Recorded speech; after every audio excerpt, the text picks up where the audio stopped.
안녕하세요. 오늘도 사연 살롱을 찾아주셔서 감사합니다. 저는 50대 초반의 여성이에요. 저와 남편은 같은 고등학교 친구였어요. 남편이 1학년일 때 같은 반이 되면서 친해졌죠. 나중에는 우리 부모님과 남편 어머니도 알고 지낼 만큼 가까워졌어요. 남편의 아버지는 초등학교 때 돌아가셔서 어머니만 계셨어요. 그러다 저는 재수하지 않고 미대에 가게 되었고 남편은 가고 싶었던 의대에 떨어져서 재수를 하게 되었어요. 공부를 잘하는 우등생이었던 남편은 재수한다는 사실을 무척 힘들어했어요. 저는 그런 남편에게 너 공부 잘해서 대학 가면 내가 여자친구 소개시켜 줄게 라고 했고 남편은 재수 기간 내내 제 말을 생각하며 힘을 냈다고 하네요. 열심히 공부해서 원하는 의대에 합격했어요. 저는 약속대로 같은 과 친구를 소개시켜줬죠. 하지만 남편은 얼마 안 가 그 친구와 헤어지고 다른 여자친구들을 사귀었다가 헤어지기를 몇 차례 반복하더라고요. 저도 대학 다니면서 2번 정도 남자친구를 사귀었거든요. 그러다가 제가 대학원에 다닐 때 남편이 제게 사귀자고 하더라고요. 남편은 인턴 과정 중이었어요. 솔직히 수연이 너 생각나서 여자들하고 오래 안 갔어. 친구로 지냈어도 사귈 수 있는 거잖아. 우리 정식으로 만나보자. 저는 그 말에 좀 놀랐어요. 남편과는 항상 장난도 심하게 치고 동성 친구처럼 허물이 없는 사이였거든요. 하지만 남편은 진지했고 저도 좋아하는 마음이 있어서 저희는 본격적으로 사귀게 됐어요. 부모님은 제가 남편과 사귀는 걸 좋아했어요. 사업을 하셨던 아빠는 반 농담처럼 우리 수연이하고 정호 결혼하면 내가 병원 차려줘야겠다 라고 하셨죠. 남편 어머니도 저를 많이 예뻐하셨고요. 아줌마는 수연이가 며느리하면 참 좋겠다 라고 종종 말씀하셨어요. 어른들한테 그런 말을 자꾸 들으니 저희도 결혼을 생각하게 됐죠. 어느새 자연스럽게 결혼 이야기가 오고 가게 됐고 남편이 전문의 시험을 붙고 난 후에 상견례를 갖게 되었죠. 아버님 어머님, 제가 수연이 책임지고 행복하게 할 겁니다. 저를 믿고 따님을 주셔서 감사합니다. 라며 남편이 씩씩하게 인사했고 아빠는 그래, 둘이서 행복하게 잘 살아야 된다. 우리 사위 병원 개업은 걱정 마라. 내가 최선을 다해서 도와주마. 라며 남편의 등을 토닥이셨어요. 남편 어머니는 제 손을 잡고 우리 정호 병원 일 하는데 어려움 없게 내조 잘해야 된다. 라고 하셨고 저도 네 어머니 제가 잘할게요. 라는 말들을 주고받았습니다. 집에 와서 엄마는 막상 상견례를 하니 남편 어머니가 마음에 걸린다고 하셨어요. 어째 어른이 돼서 두 사람 잘 살아라, 서로 아껴줘라 그러는 게 아니고 내 딸한테만 내조 잘하라고 콕 집어 말하는 게 영 불편하네 라고 하자 아빠는 둘이 어릴 때부터 많이 봤으니까 그랬겠지. 너무 깊이 생각하지 말라고. 맞아 엄마. 정호 어머니 원래 나 이뻐하셨잖아. 너무 걱정하지 마. 라며 엄마를 안심시켰어요. 그래도 우리 딸 양쪽 부모 있는 집에 가서 시아버지 사랑 듬뿍 받았으면 했는데 난 솔직히 정호 하나 보고 너 보내는 거야. 알겠어? 그러니까 그 녀석이 잘못하면 바로 엄마한테 말해. 말은 그러셨지만 예단이나 가구 같은 걸로 남편 집 마음이 상하지 않게 신경 썼어요. 그렇게 저희는 결혼을 했고 얼마 안 돼 아빠 도움으로 남편은 좋은 위치에 성형외과를 개업하게 됐어요. 축하하네. 앞으로 열심히 해서 환자 많아지는 일만 남았어. 이게 다 아버님 덕분입니다. 열심히 하겠습니다. 라며 꾸벅 인사를 하더라고요. 시어머니도 저한테 잘해주셨고요. 저희는 흔히 말하는 고부간의 갈등이나 양쪽 집안 문제 없이 잘 살았죠.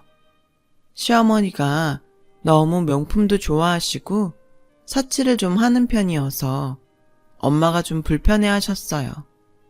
저희 집은 저도 그렇고 엄마도 그런 걸 별로 안 좋아했거든요. 그렇다고 크게 문제될 정도는 아니었어요. 엄마는 시어머니 성격이 그러려니 하며 명품 쇼핑이나 해외여행 얘기만 하는 시어머니를 잘 받아주셨죠.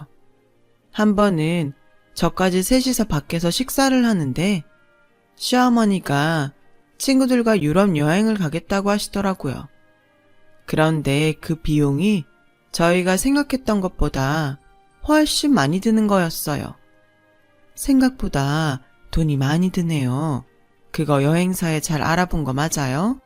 좀 더 알아보면 그만큼 안 들이고도 갈 수 있을 것 같은데 요즘 경기가 좋은 편도 아니고 병원들도 어려운데 많이 생긴다는데 앞날을 위해서 돈을 모으는 게 좋지 않겠어요? 지금 제가 돈을 함부로 쓴다는 거예요? 저도 다 알아보고 결정한 거죠. 그런 것도 안 했을까 봐요. 수연이 엄마는 가끔 보면 걱정이 너무 많은 것 같아요. 우리 집 사정에 너무 이래라 저래라 하지 않았으면 좋겠네요. 제가 제 아들이 번 돈 쓴다는데 간섭이 지나치네요. 라며 불쾌해하셨고 엄마는 그렇게 들렸으면 미안해요. 저는 좋은 뜻에서 한 말이었으니까 너무 마음 쓰지 마세요. 라며 시어머니를 달랬어요. 저는 중간에서 두 분이 싸우기라도 하면 어쩌나 했지만 다행히 그 자리는 잘 마무리되었고 두 분도 웃으면서 헤어졌어요. 하지만 그날 이후로 그렇게 식사를 하거나 같이 모이는 자리는 더 이상 없었죠. 엄마는 시어머니와 성격이 너무 달라서 자주 안 만나는 게 좋겠다고 하셨어요.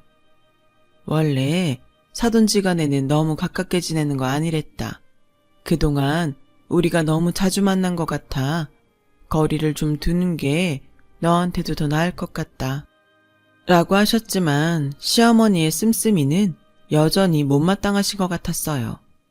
엄마, 어머니도 저축 많이 하시고 물건 살 때도 생각보다 꼼꼼하게 골라. 그렇게 걱정하지 않아도 괜찮아. 라고 했지만 엄마는 됐어. 네가 그러지 않아도 돼. 내가 안 사돈 성격 모르는 것도 아니고 나도 딸 앞에서 이러는 거 아니지. 앞으로 더는 말 안 할게. 라고 하셨어요.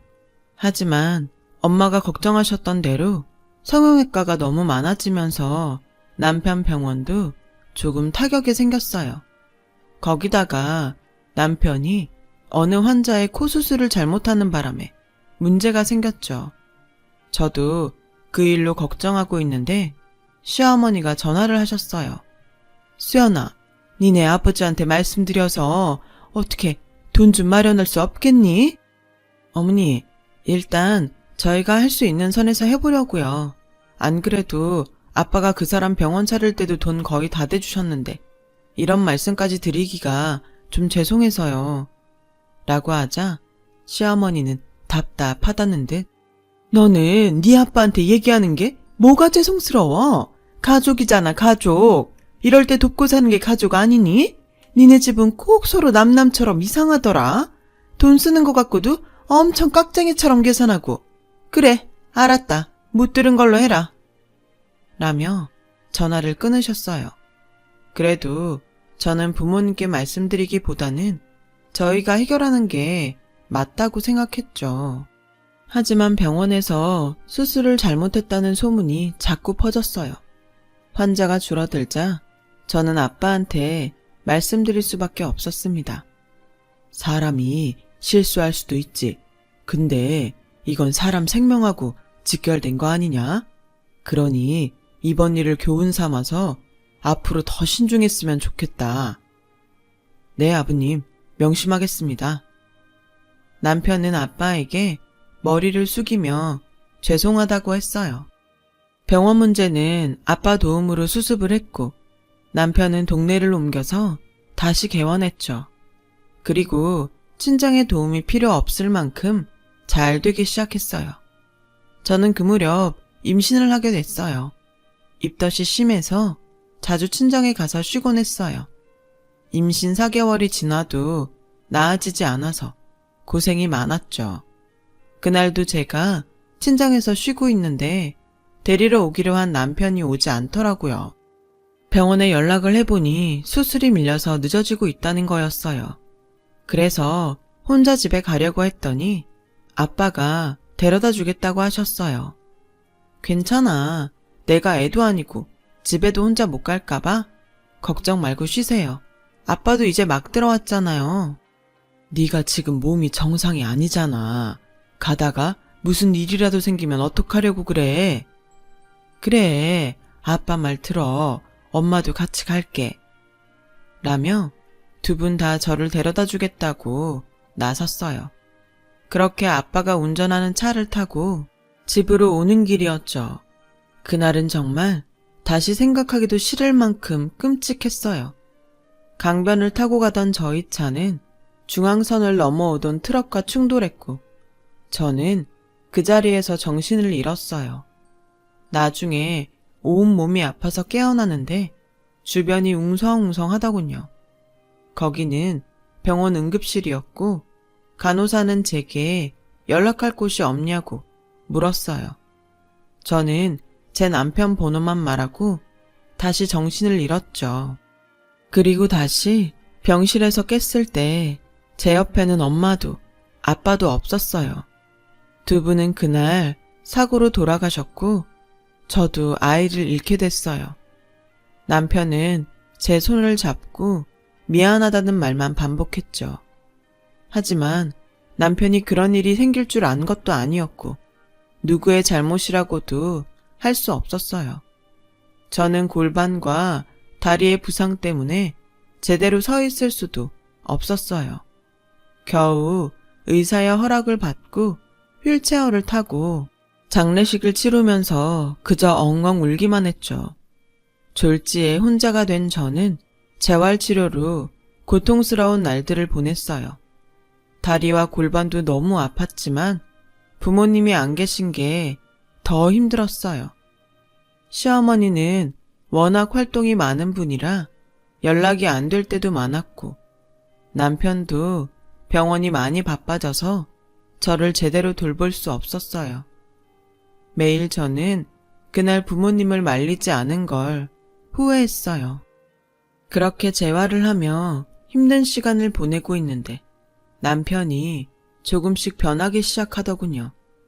제가 지팡이를 짚고 거실로 나오기만 해도 인상을 쓰며 고개를 돌렸고 매일 늦게 들어왔어요. 맨날 아프다고 끙끙거리기만 하는데 누가 집에 있고 싶겠어? 라며 휴일에도 골프 가방을 메고 나가 하루 종일 연락이 안 되더라고요. 시어머니는 시어머니대로 저한테 불만이 많으셨어요. 맨날 친정 못 가서 그렇게 한달을 하더니 결국 이런 사단이 난 거 아니냐. 그 바람에 내 손주까지 잃고. 죽은 사람한테 할 말은 아니지만 니네 엄마 나한테는 입 바른 소리도 잘하더니 딸내미 단속은 안 되셨나 보다. 어머니, 그런 말씀이 어딨어요. 너무하세요. 저희 엄마 그 사람이 오지 않아서 저 데려다 주시다가 돌아가셨어요. 그리고 제가 무슨 나쁜 짓이라도 했나요? 단속이라뇨. 네 말이 좀 이상하구나. 너 그럼 이게 다 우리 정호 때문에 생긴 일이라는 거냐? 애초에 네가 임신했다고 유세 떨면서 친정만 들락거리지 않았어도 이런 일은 안 생겼을 텐데 우리 아들 탓을 해? 이런 못된 걸 봤나? 내가 그동안 참고 말은 안 했는데 니네 식구는 꼭 남 탓을 하더구나. 돈 좀 있다고 가정교육도 제대로 안 시킨 건지 원. 하면서 막 저한테 퍼부었어요. 그동안 저런 말들 못하고 어떻게 살았나 싶을 정도였죠. 부모님이 안 계시니 저는 시댁에서 환영받지 못하는 존재가 됐어요. 한 번은 시어머니가 손님들을 초대했다며 집에 와서 일을 좀 하라고 하시더군요. 그래서 목발을 짚고 절뚝거리면서 가서 부엌 일을 좀 도왔더니 저한테 창피하니까 방에서 나오지 말라는 거였어요. 밖에는 남편도 있었는데 그 사람은 저를 신경도 쓰지 않더군요. 저는 손님들이 있을 동안 몇 시간이나 작은 방에 갇혀서 화장실도 못 갔고 모임이 다 끝난 다음에는 뒷정리까지 도왔어요. 그러면서 문득 이게 뭐 하는 짓이지? 하는 생각이 들더라고요. 그날 이혼을 결심했어요. 그때 남편은 아예 시댁에 눌러 살 때여서 병원으로 이혼 서류를 보냈죠. 그 얘기를 들은 시어머니는 기다렸다는 듯이 그래, 너도 고민이 많았겠지만 이게 모두를 위해서 좋을 것 같다. 사람이 서로 짐이 되면 안 되는 거 아니겠니? 그리고 이혼 얘기는 네가 먼저 꺼낸 거니까 위자료 받을 생각은 하지 마라. 라며 못을 박더군요. 남편은 꼭 자기 일이 아닌 것처럼 연락을 해도 엄마가 다 알아서 하기로 했으니까 엄마랑 얘기해. 라며 빨리 끊기 바빴어요. 그땐 정말 너무 서러워서 부모님 사진을 놓고 매일 펑펑 울었어요. 그러다가 한 번은 새벽에 깜빡 잠이 들었는데 거실에서 남편 목소리가 들리더군요. 누군가와 통화하는 소리였어요.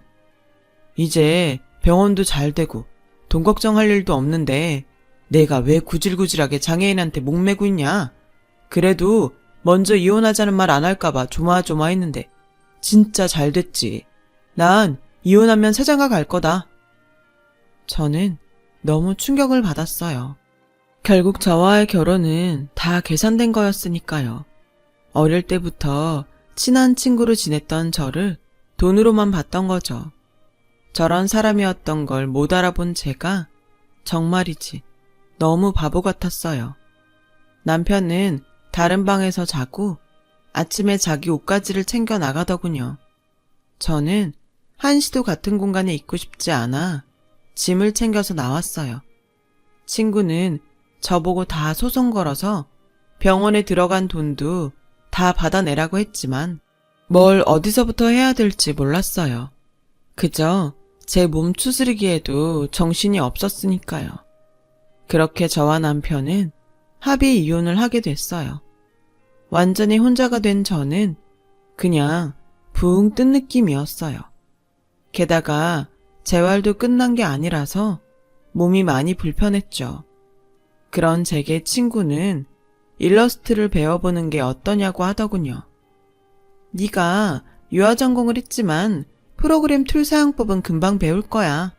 안 그래도 결혼하고 그림에 손 놓은 것 같아서 안타까웠는데 한번 해봐. 친구의 격려에 일러스트를 배우기 시작했어요. 일러스트 공부도 진도가 빨랐어요. 처음에만 좀 어려웠지 방법을 익히고 나니 금방 할 수 있더군요. 저는 그림 그리는 데만 몰두했고 그런 저를 눈여겨본 학원 강사님이 일자리를 소개시켜 주셨어요. 그렇게 책에 들어가는 사파를 작업하는 일을 시작으로 여러 일들을 하게 되었고 블로그에도 제 작품을 올렸어요.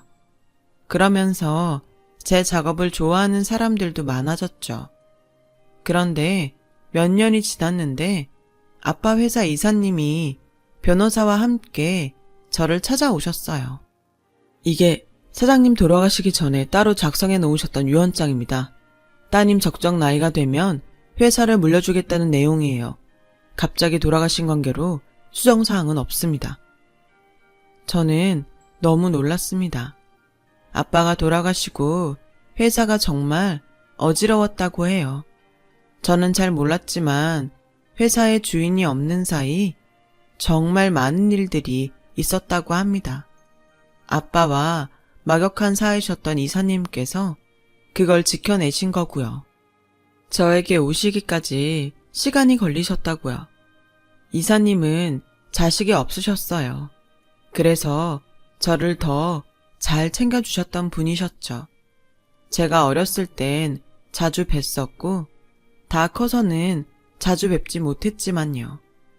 아빠가 돌아가시고서 회사 일에 참여하게 되니 울컥하더라고요. 저는 회사 경영에 대해 몰랐기 때문에 이사님과 의논해서 전문 경영인이 회사를 운영하는 데 합의를 했어요. 이사님께서 회사를 지켜주셨으니 앞으로도 잘 부탁드립니다. 감사합니다. 저는 그날 제 친구에게 크게 한턱 냈어요. 네 덕분에 내가 이제까지 잘 버틴 것 같아. 정말 고마워. 다 네가 잘하니까 그런 거지.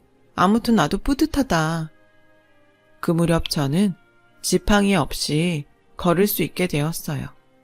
아직 오래 걷지는 못했지만 정상적으로 설 수 있다는 게 너무나 기뻤죠. 그래도 물리치료는 꾸준히 받으러 다녔어요.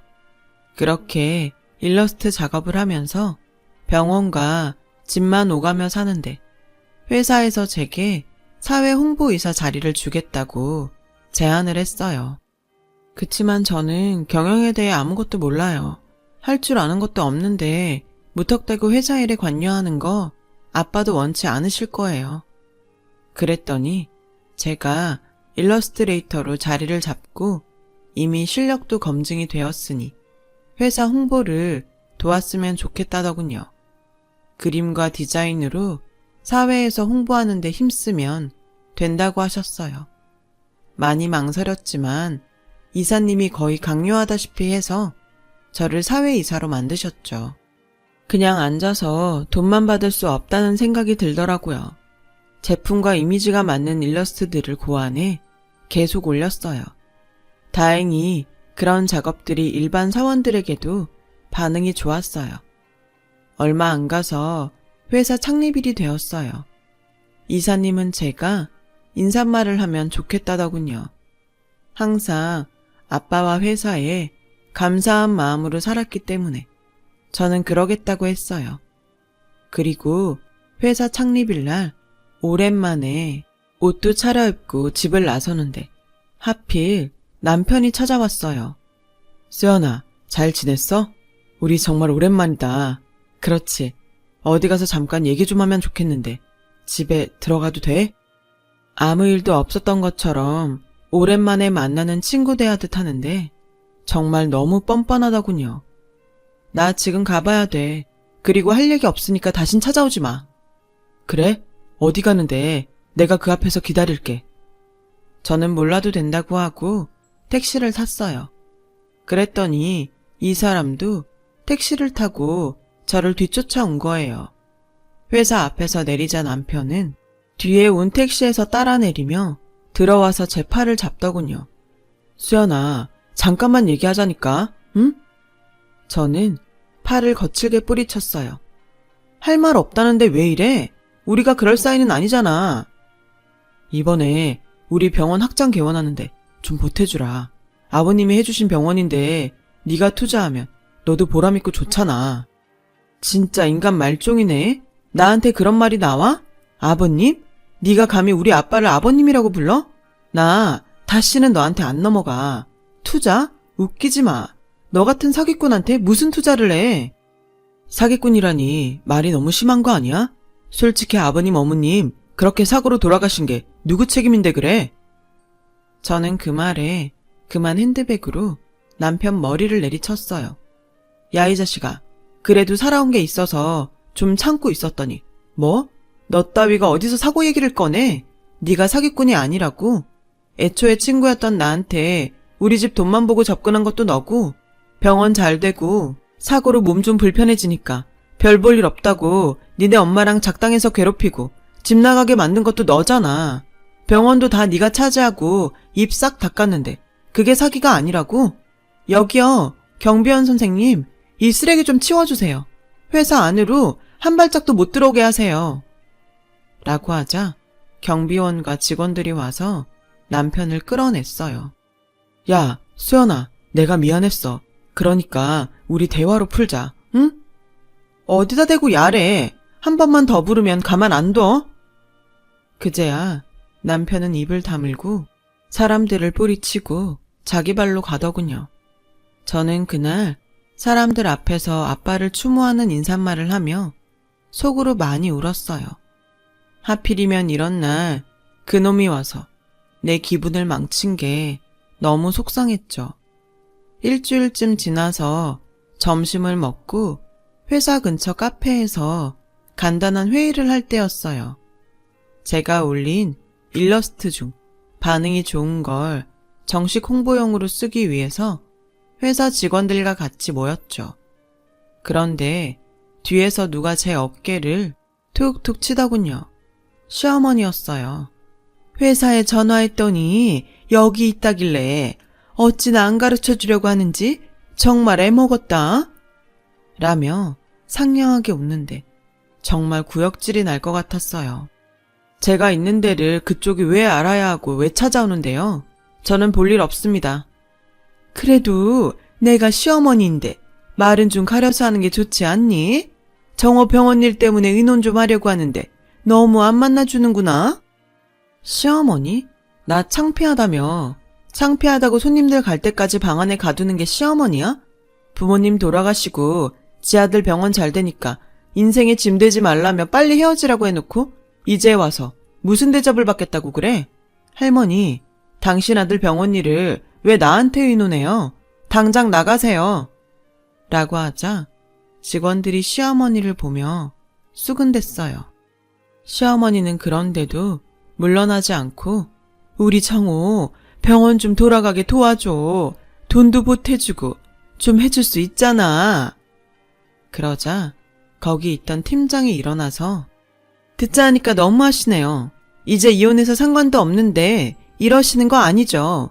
저희 회의하는데 방해하지 말고 나가주세요. 라고 하자 시어머니는 발끈하며 지금 누구한테 큰 소리야? 내가 누군 줄 알고.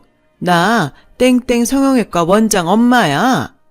그러자 직원 한 명이 아, 이번에 그 의료사고 나서 난리 났다던 그 병원? 라고 했고 사람들이 전부 수근대며 시어머니를 쳐다봤어요. 그제야 시어머니는 저를 붙잡고 우리 정호 한 번만 도와줘. 응? 예전에도 잘했잖아. 저한테 이러지 마시죠. 한 번만 더 어떤 소리라도 꺼냈다가는 길에 나앉게 해줄 테니까. 여차했다가는 그 병원까지 다 토해내야 하는 수가 있어요. 내가 지금 못해서 안 하고 있는 줄 알아요? 그거마저 뺏기고 싶으면 해보시던가. 시어머니는 결국 돌아갈 수밖에 없었어요. 알고 보니 최근에 대리의사를 써서 수술한 게 사고가 나서 병원 환자가 뚝 떨어지고 소송에 들어갔다는 거였어요. 그 소송 비용을 좀 얻어보려 한 거였죠. 전 남편은 재혼했던 여자와도 파혼하고 지금은 의사생활도 못하게 되어서 시어머니와 지방 어디에 가서 같이 작은 가게를 하고 있다나 봐요. 그 뒤로 가끔 저를 찾아왔지만 법원에 접근 금지 명령을 받았어요. 그래서 더는 보지 않고 살고 있어요. 이제는 그 사람들과 엮이지 않고 편하게 살고 싶네요. 많지 않은 나이에 돈 때문에 사람들과 좋지 않은 일들을 겪고 나니 돈이라는 것에 대해 많은 생각을 하게 됩니다. 아빠와 엄마의 그늘 아래 그냥 잘 살아왔다는 생각도 들고요. 앞으로는 더 정신 바짝 차리고 살아보려고 합니다. 쓰다 보니 오늘따라 부모님이 더 보고 싶어지네요. 서두 없이 써내려간 글 들어주신 분들 정말 감사드려요. 모두 행복하시고 건강하시길 빌게요. 여러분, 사연 댓글에 응원과 현명한 조언 부탁드려요. 좋아요와 구독은 저에게 큰 힘이 됩니다. 오늘도 좋은 일 가득하세요.